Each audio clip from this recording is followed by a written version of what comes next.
join me in a prayer for the upcoming election.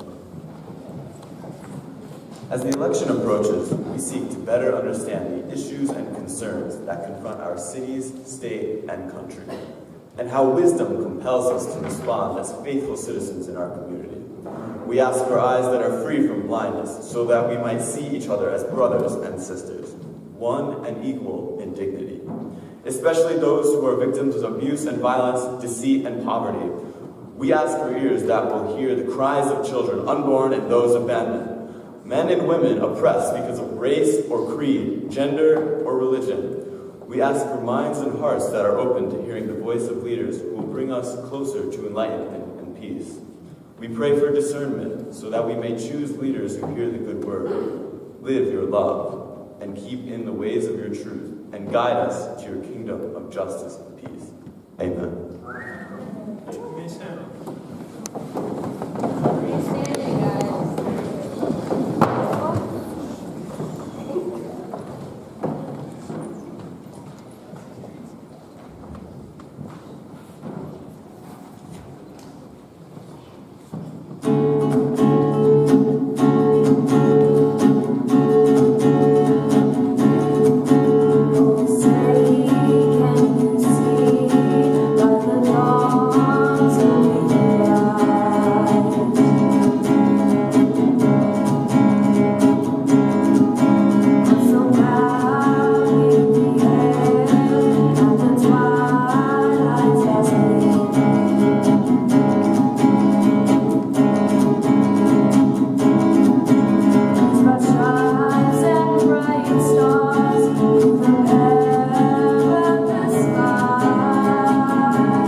Be seated.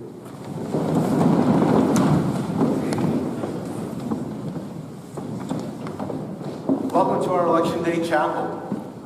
Every 4 years since 1789, Americans have gone to the polls to select their president. We have done this through civil and world wars, through depressions and booms. President Calvin Coolidge noted the importance of American elections when he said, "If the people fail to vote, a government will be developed which is not their government. The whole system of American government rests on the ballot box. Unless citizens perform their duties there, such a system of government is doomed to failure." While this year's election may feel as if it is the most contentious ever in history, we can see that the tenor of this election is not without precedent. With that in mind, and hoping to establish a more reasonable tone, One founded in the belief that democracy is best served by informed voters, our American government class has spent much of the semester studying the presidential race, the parties, and their policies. Today, our students will present to you the stated policy positions of 4 major candidates for president. These student speakers represent an entire group who helped craft their speeches. Each group was randomly assigned one of the candidates, which means the views and opinions expressed here are not necessarily that of our students, only of those of the candidate on whose behalf they are speaking. We ask, as each student presents the policies of the candidates, you listen with an open mind. And unlike in actual presidential election events, we ask you neither cheer nor jeer, but support each student for the difficult task they've undertaken. At the end of the speeches, we will ask you to vote for the candidate who best represents you, not which student and group did the best job here. To determine the order of the speeches, we undertook a rigorous and scientific selection process of rock, paper, scissors. Our first student up for the Democrat Hillary Clinton is Sam Wynn.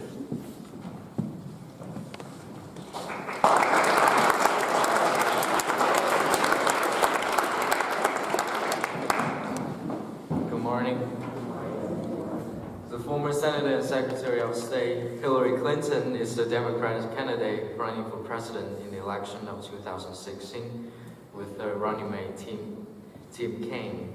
Hillary has focused a great sum of her energy into her immigration policy. Hillary has agreed on President Obama's executive actions that defer immigration against millions of children and parents in the country illegally. In addition, she will continue Obama's policy of deporting violent criminals and others who break the law after entering the United States. Under her plan, the vast majority of illegal people in the country will be allowed to stay and apply for legal status and eventual citizenship. She opposes large-scale expansion of a border wall. She prefers to rely on technology and more border patrol agents to ensure the border is secure.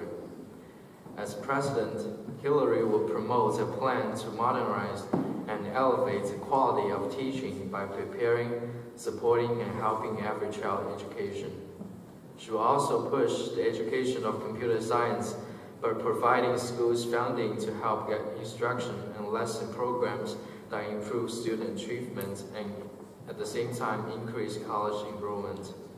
Clinton will rebuild America's schools in cities and rural communities across America by continuing on helping give cities and towns the capital they need to improve their schools. Hillary's foreign policies are meant to maintain and strengthen the leading role of the United States in the world. First, she wants to keep strong military and economic relationships with allies in Europe and the Pacific. At the same time, she says that the government should be wise with the enemies too. She proposed that she would take a stronger position against some of China's policy, but at the same time increase cooperation of common interests with China. She is also strongly against Russia's intervention in Ukraine and other countries by proposing to expand missile defense. In the issue of fighting the ISIS, she will increase the cooperation with Western countries and Arab states. She opposes Trans-Pacific Partnership and agrees with other foreign trade agreements that create jobs. She's also a firm advocate for international cooperation to solve climate and environmental issues. Over the past few months, Hillary has proposed a number of new and expanded government programs.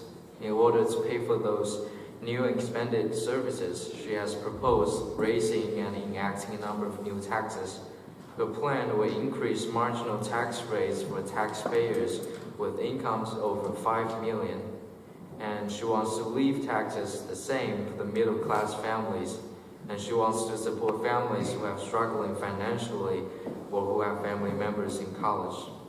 Hillary wants to crack down on large corporations who have been avoiding paying taxes. And thank you for your consideration, and America is stronger together. Thank you.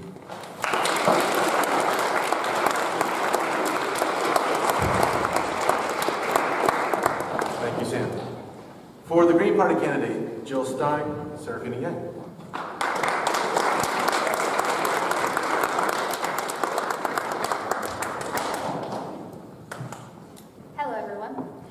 am here to represent Jill Stein, the presidential candidate nominee of her party.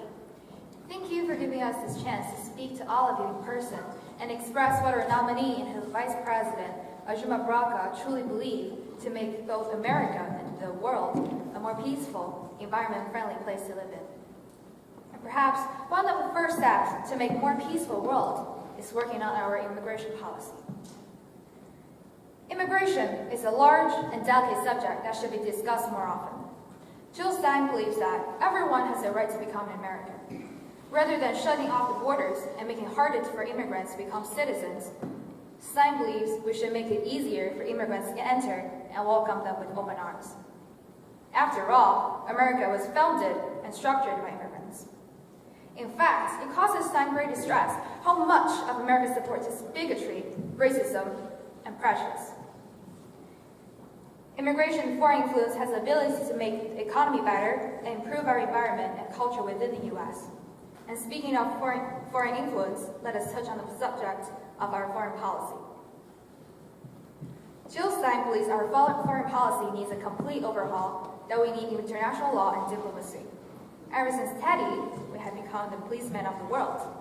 Much like our internal problems with the police, we as a country have an issue with solving problems, as we tend to lean toward violence rather than resolving things with decency and have a peaceful negotiation with countries that we are involved with. Stein's foreign policy involves stopping drone strikes, cutting down our foreign military bases, and helping the world to become a more peaceful place.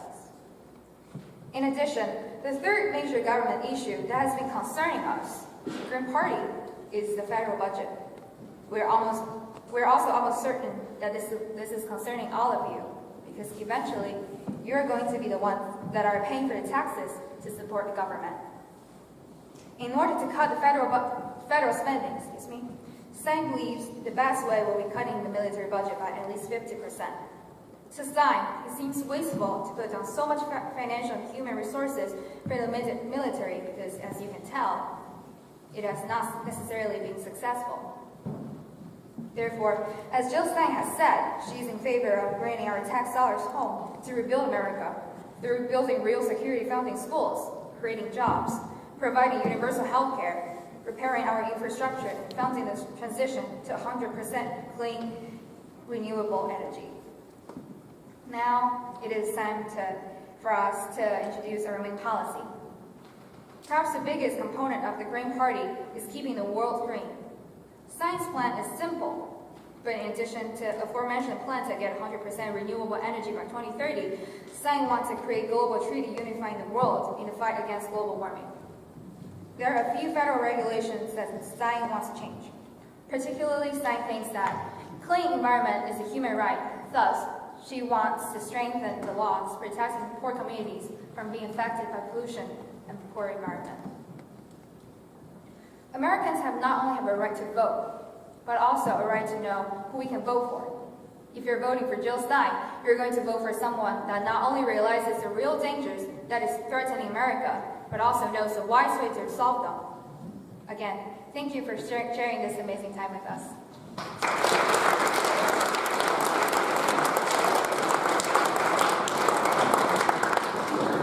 For the Libertarian Party candidate, Gary Johnson, Mitchell Rigley.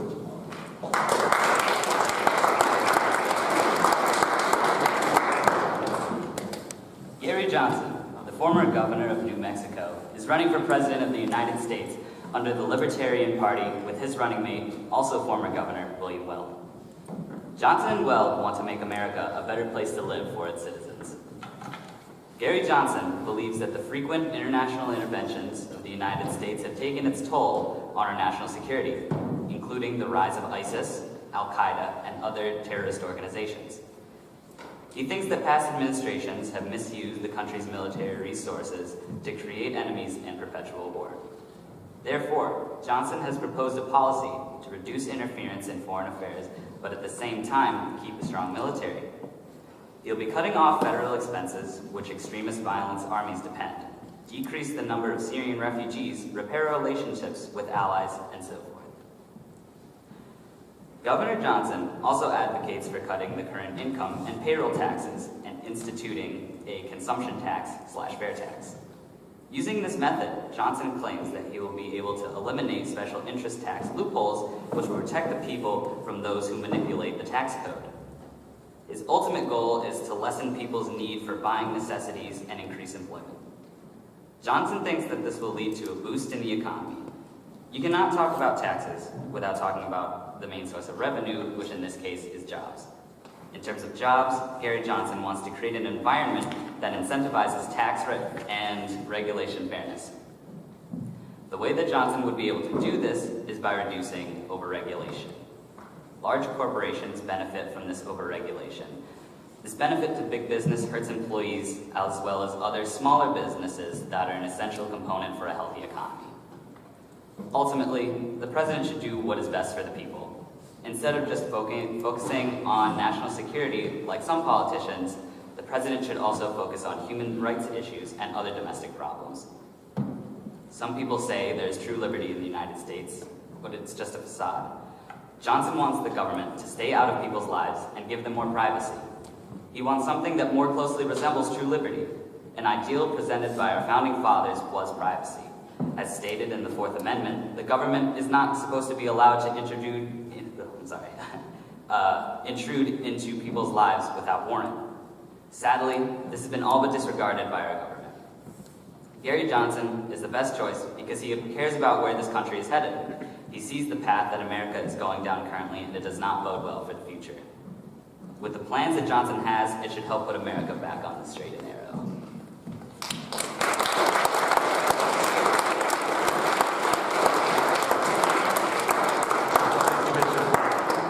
And finally, for the Republican Party nominee, Donald Trump, Jack Ross-Pilkington.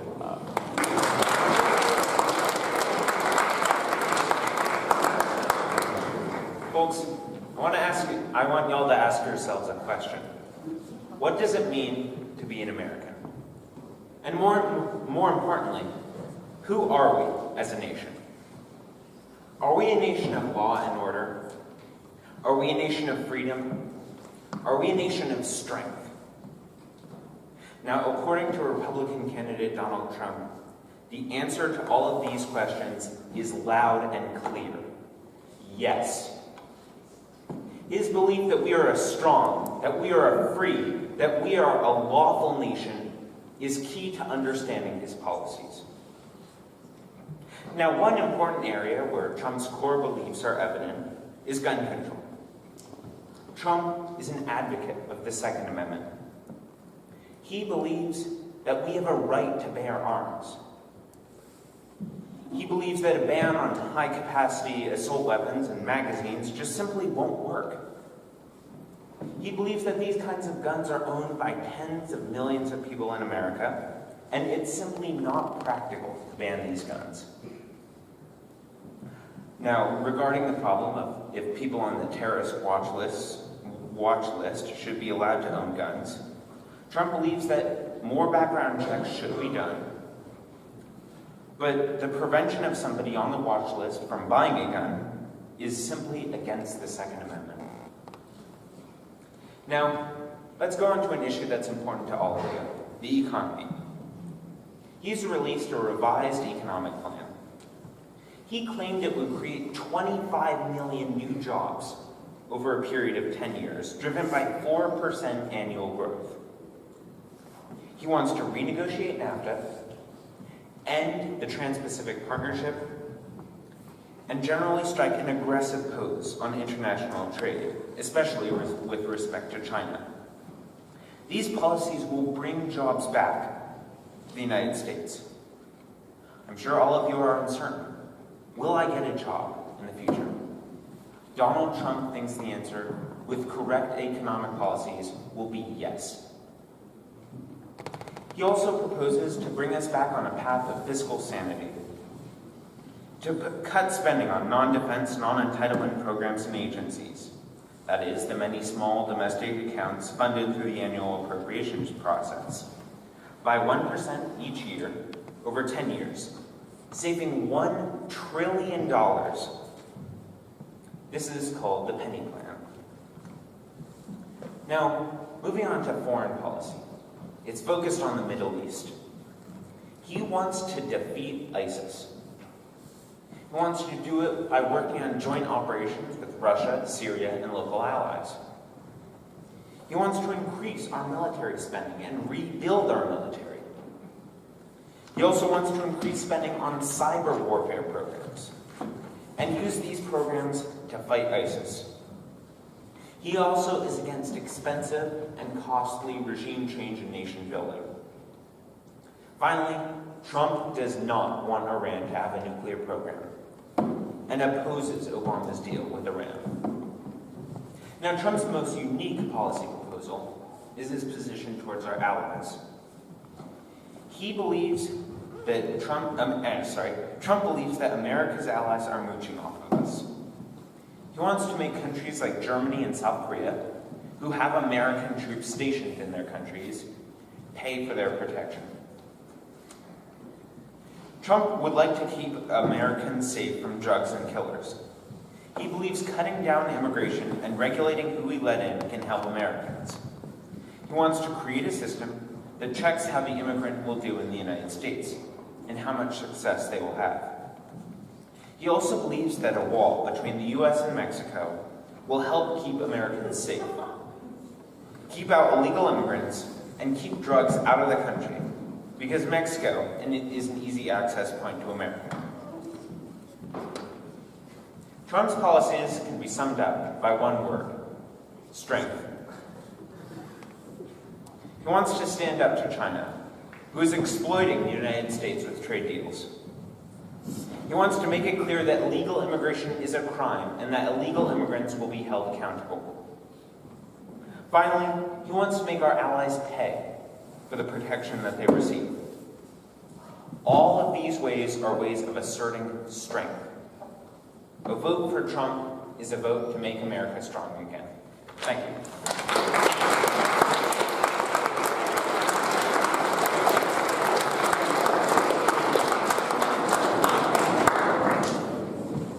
Thank you all. You did a wonderful job. Now for the voting. As President Dwight Eisenhower once said, the future of this republic is in the hands of the American voter. And today, you will be the voter. Before we hand out the ballots, I want to remind you to vote not for the best student, that would be difficult to choose, but the candidate you feel will best represent you and your interests. We ask everyone to vote, faculty and staff included. Be sure to mark only one box for the candidate of your choosing. Voting two means you voted for no one. At this time, we're both going to hand out the ballots, and we have different ballots for each grade and for faculty and staff. But before we do that, we're actually going to dismiss the middle school who will vote in their classroom. So if the middle school would like to stand and process out. While they do that, the American Government class, you can begin to hand out ballots. Thank you, middle school.